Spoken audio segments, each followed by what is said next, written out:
내 딸 우주에게 네 이름이 왜 우주인 줄 아니? 네가 태어났을 때 나한테는 너가 하나의 우주였다. 너와 함께했던 6년은 매일매일이 기쁨이었다. 지금도 엄마는 그 6년을 단 하루도 빠지지 않고 기억하고 있단다.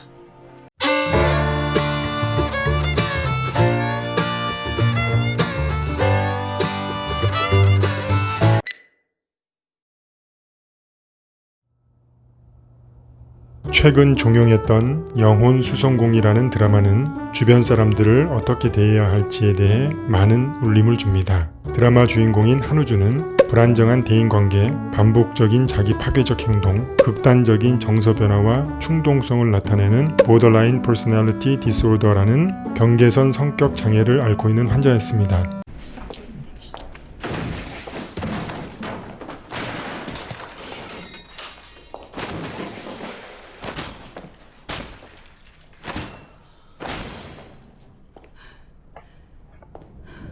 드라마 회를 거듭하면서 한우주가 이러한 장애를 일으킨 근본 원인은 버림을 받은 기억 때문이었습니다. 6살에 친모로부터 버림을 받고 시설로 들어갑니다. 입양이 되었다가 파양되어 양부모로부터 다시 버림을 받게 됩니다. 이러한 어린 시절의 상처로 인해 한우주는 분노를 조절하지 못하고 극단적인 정서 변화와 충동성을 나타냅니다. 그러나 그녀는 이시준이라는 정신과 의사를 만나면서 정신적 장애를 극복하게 됩니다.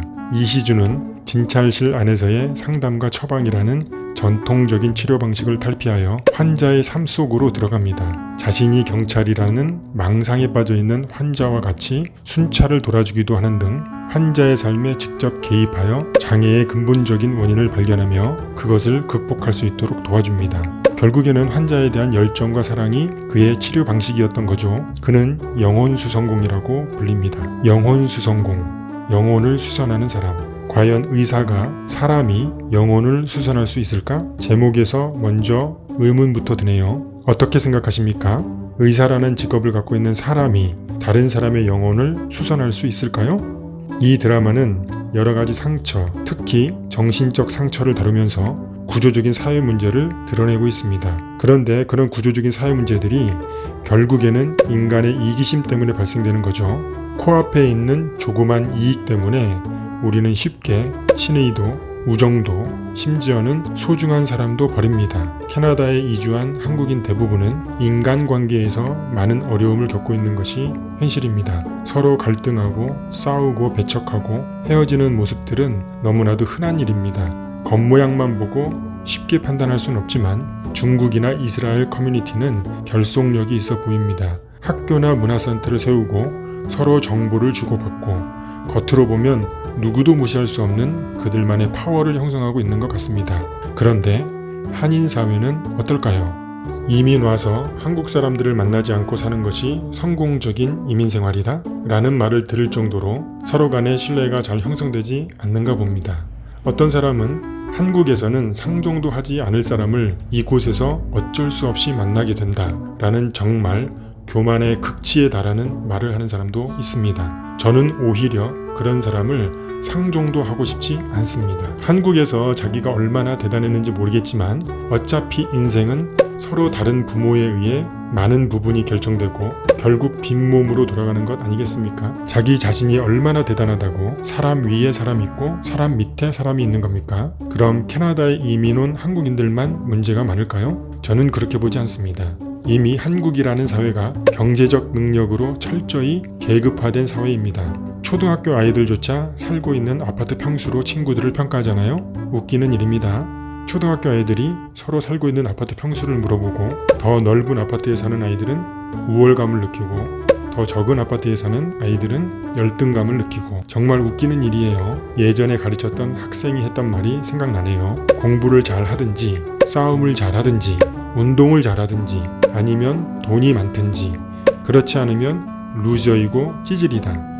그런 애들과 친구하고 싶지 않다. 어렸을 때부터 모든 관계가 철저한 이익관계입니다. 이 사람이 내게 경제적인 도움이 될지 손해가 될지 우리는 너무도 빠르게 판단하고 관계를 정리합니다. 시기, 질투도 인간의 보편적인 본성이겠지만 우리나라에 사촌이 땅을 사면 배가 아프다라는 속담이 있는 걸 보면 한국인이 특별히 질투가 많지 않았을까 추측해 봅니다.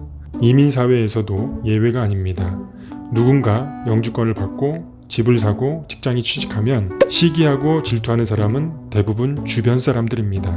특히 가장 가까운 사람들이 제일 많이 시기하고 질투하는 것 같습니다. 그 주변 사람들 중에는 악의적으로 뒤에서 험담하고 무리를 만들어 한 사람을 왕따시키기도 합니다. 요즘은 잘 모르겠지만 제가 아이들을 가르쳤던 때만 해도 왕따 문제는 학교에서 매우 심각한 문제였습니다. 약한 친구들을 괴롭히고 집단으로 왕따시키고 결국 피해 학생들은 상처를 안고 평생을 살아가기도 하고 때로는 피해자에서 가해자가 되어 똑같이 다른 사람에게 상처를 주기도 합니다. 캐나다에 이민 온 한국인들의 문제가 아니라 누구나 공감하는 한국의 사회적인 문제인 것이죠. 우리는 영혼 수송공이 아닌 영혼 파괴공으로 생을 살아가고 있는 겁니다. 영혼 파괴공. 무서운 말이에요. 다른 사람의 영혼을 파괴하는 사람. 주변 사람들에게 정보도 얻고 도움은 받고 싶지만 다른 사람에게는 자신이 알고 있는 정보를 절대 풀지 않는 사람. 객관적인 사실과 충분한 근거 없이 다른 사람을 험담하고 왕따시키는 사람. 남이 잘 되는 것 절대 볼 수 없고 오히려 남이 잘 안 되기를 바라는 사람. 겉으로는 친구인 척, 지인인 척 하지만 시기하고 질투하고 험담하고 왕따시키고 다른 사람의 영혼을 파괴하는 영혼 파괴공. 저는 캐나다에 온 후 영주권을 위해 직업학교, 불어 공부, 그리고 직장 업무에 집중하다 보니 많은 사람들을 만나지는 못했습니다. 그러나 내 인생의 중요한 순간순간에 나를 위한 영혼 수송공이 있었고 그분들과 좋은 관계를 맺고 있다는 것이 참 다행이라고 생각합니다. 직업학교 졸업 후에 요리사로 일한 호텔에서 디시워셔로 일했던 대만 출신 청아저씨라는 분이 그중 한 명입니다. 가족을 위해 10년 넘게 한 호텔에서 디시워셔로 성실하게 일하시는 모습 그 자체가 존경스러웠습니다. 제가 호텔에서 일하면서 여러 가지 어려움이 있을 때마다 알게 모르게 제 옆에서 도움을 주신 분이었습니다. 지금도 가끔 집에 놀러 오시는데 그때마다 직접 요리를 해오십니다. 월급이 많지 않고 두 딸을 키우느라 경제적 형편이 넉넉하지 못하기 때문에 정성 들여 직접 요리를 해오시는 겁니다. 그분은 우리 집에 올 때마다 항상 제게 무엇을 해줄까 생각을 합니다. 저보다 10살이 더 많은 청아저씨 덕택에 호텔에서 6개월 동안 요리사로 일했던 기억이 좋은 추억으로 남아 있습니다. CSQ 신청 후 이민국으로부터 불어 능력 검정 인터뷰 요청을 받았을 때 최선을 다해 저를 도와주셨던 CSDM 소속 마담 클로드, 마담 니콜라 선생님, 돈을 받지 않고 인터뷰 당일 아침까지 저를 불러 발음을 교정해 주시며 인터뷰할 때 주의해야 할 점들을 지적해 주셨던 선생님들인데요. 이분들이 제 영혼의 수성공이라고 생각하는 이유는 이민자로서 저와 제 가족의 미래를 진심으로 걱정해 주셨던 분들이기 때문입니다. 저는 20년이 지난 지금도 잊지 못하는 자동차 수성공이 있습니다. 60이 넘은 빌이라는 아저씨였는데 평생을 자동차 수리만 하신 분이셨습니다. 자신의 차고에 기계들을 설치하고 최소 비용만 받고 자동차를 수리해 주시는 분이셨습니다. 20대 후반에 캐나다에 넘어와 여러 가지 실패로 희망이 없던 삶을 살았던 저는 그 당시 다찌 섀도우라는 오래된 차를 몰고 있었는데요. 그분에게 차 수리를 부탁하게 되었습니다. 차 수리를 마치고 최소 비용을 받은 빌 아저씨는 저를 데리고 맥도날드에 가서 햄버거를 사주셨습니다. 기름때 묻은 얼굴로 햄버거를 드시는 그분께 저는 물어보았습니다. 왜 은퇴하지 않고 지금까지 일하세요? 빌 아저씨는 저에게 말씀하셨습니다. 아들아, 캐나다 어르신들은 청년들에게 친근하게 써니라는 호칭을 붙이는 것 같았습니다. 아들아, 내가 지금까지 일하는 데는 3가지 이유가 있다. 그냥 집에서 아무것도 하지 않으면서 늙고 싶지 않고 지금도 나는 기술을 개발하고 싶다. 그리고 이렇게 일하는 게 너무 좋기 때문이야. 빌 아저씨는 그 당시 유학생들을 위한 선교단체에서 15년 동안 꾸준히 설거지만 하셨다고 합니다. 캐나다 이민 생활에서 마음을 터놓고 솔직하게 정을 나눌 수 있는 사람을 만나는 것이 불가능하게 느껴질 정도로 쉽지 않습니다. 서로 노력하면 슬픔을 나눌 수 있는 관계까지 깊어질 수 있겠지만 기쁨을 나눌 수 있는 관계까지 발전하기는 어렵겠죠. 각박한 이민 생활에서 우리는 영혼 수성공인지 영혼 파괴공인지 아니면 이도저도 아닌 방관자인지 한번 자신을 돌아보는 것도 좋은 시간이 될 것 같습니다. 드라마에서 정신과 의사인 이시주는 다른 사람들의 영혼을 수선하려는 노력을 통해 결국 자신의 상처를 치료받는데요.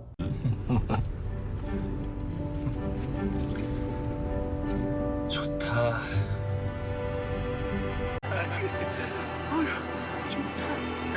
이와 반대로 영혼 파괴공들은 결국 자신의 영혼을 파괴하게 된다는 것을 드라마를 통해 느끼게 되었습니다.